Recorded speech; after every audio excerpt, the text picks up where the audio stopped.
জামাত শিবিরের কাছেই হার মানতে হলো আওয়ামী লীগের। ধরা খেলো আওয়ামী লীগ। আওয়ামী লীগ কি পরাস্ত হয়েছে জামাতের কাছে, শিবিরের কাছে? এটা এখন বাংলাদেশের কৃষক থেকে শুরু করে ছাত্র, শিক্ষক, সমগ্র নাগরিকদের একটি কমন প্রশ্ন। আপনারা জানেন যে জামাত শিবিরকে আওয়ামী লীগ এমন ভয় পায়, বাঘের মতো ভয় পায়, যে কোন সময় এসে তারা আবার তাদের সকল এই অট্টালিকার উপরে আঘাত হেনে তাদের ক্ষমতা চূর্ণ বিচূর্ণ করে দেয়। জামাত শিবিরকে ভয় পাওয়ার রাজনীতি আওয়ামী লীগের আজকের নতুন নয়। আপনারা নিশ্চয়ই জানেন এই জামাত এবং শিবিরকে নিয়ে আওয়ামী লীগ বিভিন্ন সময় প্রোপাগান্ডা করছে এবং তাদের বিরুদ্ধে কথা বলছে, তাদের বিরুদ্ধে শাস্তিমূলক ব্যবস্থা নিচ্ছে। এর অন্যতম কারণ হচ্ছে, আপনারা নিশ্চয়ই জানেন কোনো ব্যক্তি যদি কারোর সাথে একসাথে কাজ করার সুযোগ পায় তাহলে কিন্তু তার যোগ্যতা, সক্ষমতা সম্পর্কে তাদের জ্ঞান হয়। এই জামাত শিবির সম্পর্কে আওয়ামী লীগ কিন্তু জ্ঞান অর্জন করেছে সেই 1994 সালের সময় থেকেই। এর আগেও করেছে, বিশেষ করে তত্ত্বাবধায়ক সরকার আন্দোলন করতে গিয়ে যখন বাংলাদেশে সাকসেসফুল তত্ত্বাবধায়ক সরকার ব্যবস্থা দেশনেত্রী বেগম খালেদা জিয়া রাজি হয়ে দিয়েছিলেন, সেই সময় কিন্তু জামাতের রূপরেখায় তত্ত্বাবধায়ক সরকার আন্দোলন হয়েছিল। আওয়ামী লীগ তখন জামাতের কাছে সামান্য ছোট্ট একটু ছাত্রর মতো ছিলেন, মানে স্টুডেন্ট। জামাত যেভাবে হুকুম দিতেন আওয়ামী লীগ সেভাবে কাজ করতেন। সেই সময় আওয়ামী লীগ জামাতকে চিনেছে, বুঝেছে এবং তাদের দক্ষতা সম্পর্কে জ্ঞান অর্জন করেছে।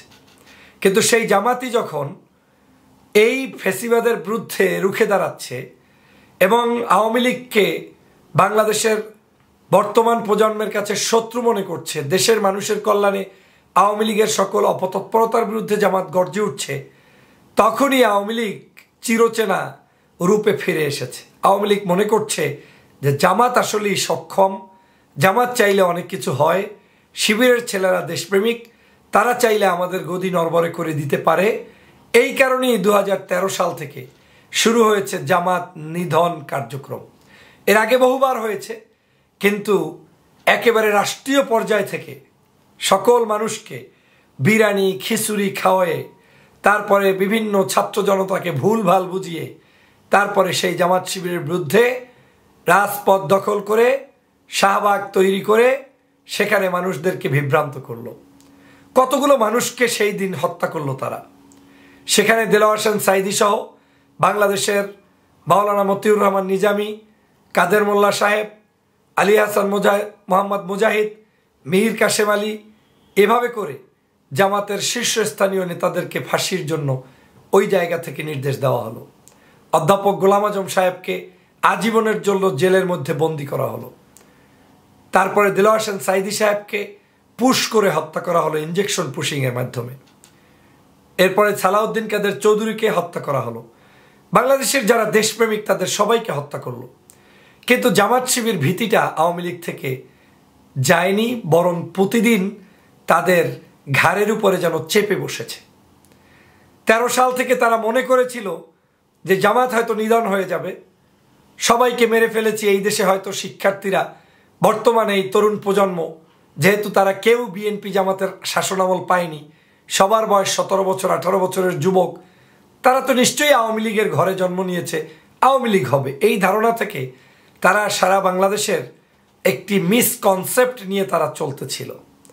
কিন্তু বাস্তবতা আল্লাহর মায়ের এমনভাবে হয়েছে যে এই প্রজন্মের যুবকরাই জামাত শিবিরের এই ট্যাগ, রাজাকারের ট্যাগ, এটাকে এখন আর বিশ্বাস করে না। মনে করে এটা একটা ধান্দাবাজ, এটা একটা দোকানদারির সিস্টেম, এটা একটা ধর্ম ব্যবসা, এটা শুধু মানুষের চেতনাকে বিক্রি করার নামান্তর।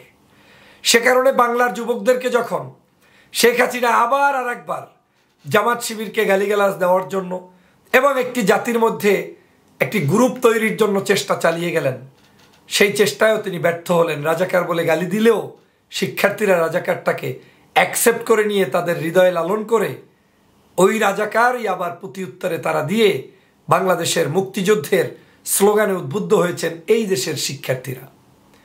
বাংলাদেশের ওই রাজাকার শব্দটাকে যখন একটা সময় মানুষ তুচ্ছ তাচ্ছিল্য করে জামাতের ঘাড়ে চাপিয়ে দেওয়া হতো, সেই রাজাকারটাই এখন বিশ্ববিদ্যালয়ের সকল শিক্ষার্থীদের একটি আন্দোলনের স্লোগান, একটি মানুষের চেতনার স্লোগান, একটি মজলুম মানুষের আলোচনার প্রতিধ্বনি এই শব্দ থেকে উচ্চারিত হচ্ছে। সরকার এখানেও মায়ের খেল। সারা দেশে শিক্ষাঙ্গন, সারা দেশে সমগ্র ক্যাম্পাস থেকে ছাত্রলীগকে ঘাড় ধরে ধরে সাধারণ শিক্ষার্থীরা বের করে দিল। অবাক চিত্তে শেখ হাসিনা তাকিয়ে থাকলেন, আফসোস করলেন, কিছুই করতে পারলেন না। তারপরে শুরু হলো সারা বাংলাদেশের মানুষের উপরে নির্বিচারে গণহত্যা, শিক্ষার্থীদের আন্দোলনের উপরে সরাসরি হত্যা। এই হত্যাকে ঢাকতে সরকার শুরু করলেন আবার নাটক, গাড়ি পোড়াও, বিটিভি ভবন, ওবায়দুল কাদেরের সেতু ভবন সহ কিছু গুরুত্বপূর্ণ জায়গা পুড়িয়ে দাও, যাতে করে আমরা বিশ্ববাসীকে বলতে পারি যে এই কাজগুলো আমরা করিনি, করেছে জামাত শিবির জঙ্গিরা। দেখেন কি পরিকল্পনা! শত পরিকল্পনা করেও আওয়ামী লীগ কি তাহলে জামাতের কাছেই পরাস্ত হচ্ছে, শিবিরের কাছেই ধরা খাচ্ছে? শিবিরই কি ওদের একমাত্র আজকের যত ভীতির ভয়ের কারণ? জামাত শিবির কি আজকের ওদের জন্য জম হয়ে আসছে? ওদের জন্য শেষ নিশানা জামাত শিবিরই পুঁতে দিচ্ছে।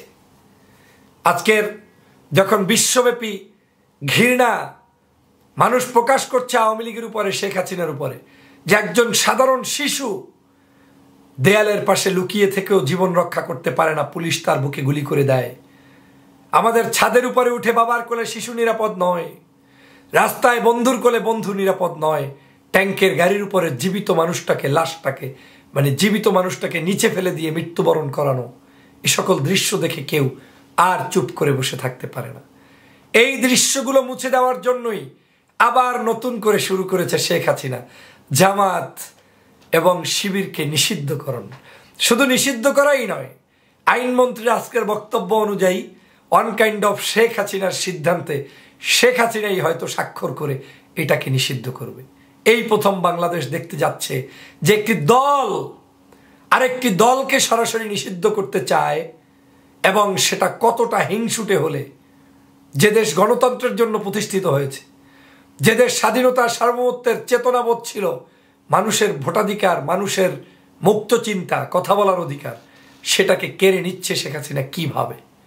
তাহলে এত কিছু কেন জামাতের জন্য করা হচ্ছে, শিবিরের জন্য করা হচ্ছে? তার মানে তোমরা কি জামাত শিবিরকে ভয় পাও? তোমরা কি জামাত শিবিরকে যে কোনো মুহূর্তে দবিয়ে দেওয়ার পিছনে কারণ কি? যে তোমাদের গদি রাখবে না, তোমাদের গদি থাকবে না? তাহলে কি তোমরা ব্যর্থ হয়েছো গত 16 বছরে? যত ক্যাম্পেইন করেছো, সরকারের হাজার হাজার কোটি টাকা নষ্ট করে কনসার্ট করেছো, বিভিন্ন জায়গায় তোমরা সেমিনার করেছো, বঙ্গবন্ধুর ইতিহাস, মিথ্যা ইতিহাস প্রচার করেছো, সব কি তাহলে ভেস্তে গেল? আমার তো মনে হচ্ছে সারা পৃথিবী ব্যাপী জামাত শিবিরের এই নামটি পৌঁছে দিয়েছে এই ফেসিবাদী শেখ হাসিনা। যখন জামাত শিবিরের নাম কেউ মুখে নিতে পারে না, সেই মুহূর্তেও এখন গণভবন থেকে শুরু করে বঙ্গভবন পর্যন্ত সমগ্র জায়গায় জামাত শিবিরের নাম। জামাত শিবিরের নাম এখন পৌঁছে গিয়েছে ইউরোপ, আমেরিকা, কানাডা, অস্ট্রেলিয়া, বিভিন্ন দেশের এম্বাসিগুলোর সামনে। এর কারণ কি? শেখ হাসিনা জামাত শিবিরকে ভয় পায়। এই জামাত শিবিরকে ভয় পেয়ে আজ যে অপরাজনীতি শেখ হাসিনা চালু করেছে, এই বাংলাদেশের জনগণ জামাত শিবিরকে যদি কেউ ভালো না বাসত, তারাও এখন অতিরিক্ত ভালোবেসে তাদের হাতকে শক্তিশালী করে শেখ হাসিনার পতনের নিশানা তৈরি করবে। শেখ হাসিনা দিকবিদিক হয়ে গিয়েছে, ভারসাম্যহীন হয়ে গিয়েছে, কখন কি করবে তাও বুঝতেছে না। আজকের সারাদিন একটি প্রতিবাদ ছিল, দেখেছেন সমগ্র দেশ বিশ্ব লালে লাল হয়ে গিয়েছে। আই থিঙ্ক 1%ও কালো ব্যাজ ধারণ করার কোনো মানুষ পায়নি, কারণ মানুষ জানে ওরা যা বলে ওটা তামাশা, ওটা প্রহসন, ওটা মিথ্যা। এই মিথ্যার উপর দিয়ে টিকে থাকা যায় না চান্দু।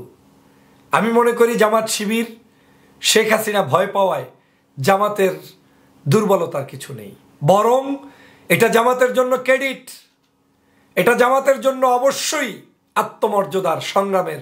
যে আজ জামাত শিবির দেশপ্রেমিক, জামাত শিবির মুক্তিযোদ্ধা, জামাত প্রেমিক শিবির বাংলাদেশের মানুষের মণিকোঠায় স্থান অর্জন করেছেন বিধায় শেখ হাসিনা আজকের জামাত শিবির কি ভয় পায়।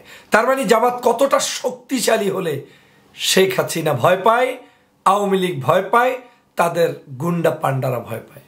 অতএব জামাত শক্তিশালী, শিবির শক্তিশালী, এই শক্তির পক্ষে জনগণ আছে, জনগণ থাকবে। জামাত শিবিরকে কেউ বিলীন করে দিতে পারবে না ইনশাআল্লাহ।